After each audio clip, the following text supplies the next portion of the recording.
Okay, hello Mr. Rubin. This is part of Benchmark3 in Module 6.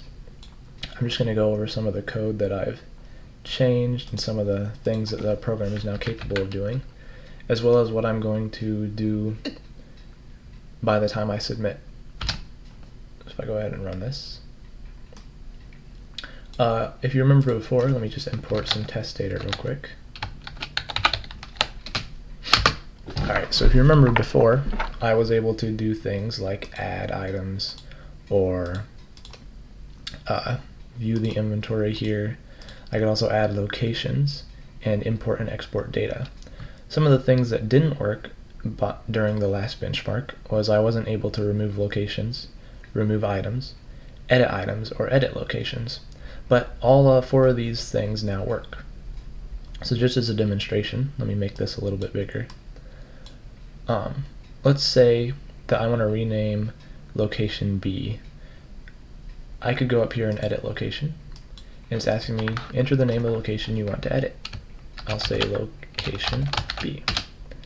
What do I want to rename this to? Let's say location bananas, because that makes more sense, right? So then it gives me a confirmation info box, and as you can see, it changed.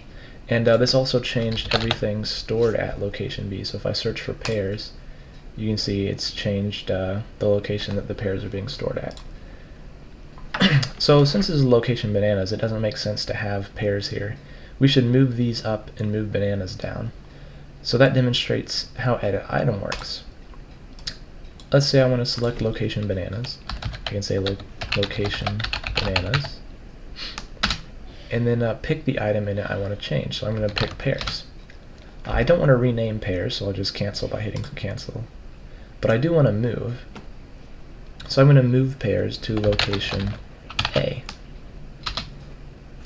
And as you can see here, if I view the full inventory, pairs have now moved to location A, and location bananas is empty. So let's move bananas down into location bananas. So I'm going to pick location A, get the item banana, and I'm not going to rename them, so I'm going to skip, but I am going to move them to location bananas. And now bananas are here. So this is just a couple of ways to do this. Let's say I want to remove location bananas entirely because I don't like the informality of the name or something. I could go ahead and remove location. Enter the name of the location to be removed, location bananas, and this will remove all items within that location as well. As you can see, it's completely gone.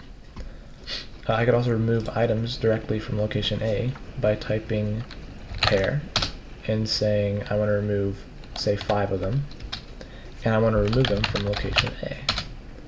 You can see it's now gone down to 15, and if I want to add them back, I can say pair 5 to location A, and it's gone back up to 20.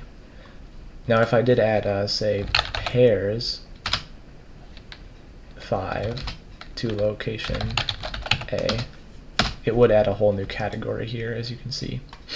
But yeah, so all of these buttons now work in their entirety. Search button, all of this stuff, everything works. What I want to do now from here, during the last benchmark, I would like to reformat some of the code. So if I just scroll down here, as you can see, some of this code gets pretty messy. And I've been working on a couple of ways to reformat it, like offloading some utility functions over to this utility.java. So if I just collapse all of these, you can see I've made methods that prompt the user, send info, and send error messages. I just haven't implemented these yet into Inventory Manager, and the vast majority of the code here is being bloated by the fact that I'm typing out JOption pane by myself when I could just collapse this down into a single utility dot utility dot prompt user for info. So I'm going to do that by next benchmark and just refactor all of the code. But functionally it all works. So I just need to go through and clean stuff up a little bit. So that's it. That's Project Benchmark Module 6. I'll see you in Module 7.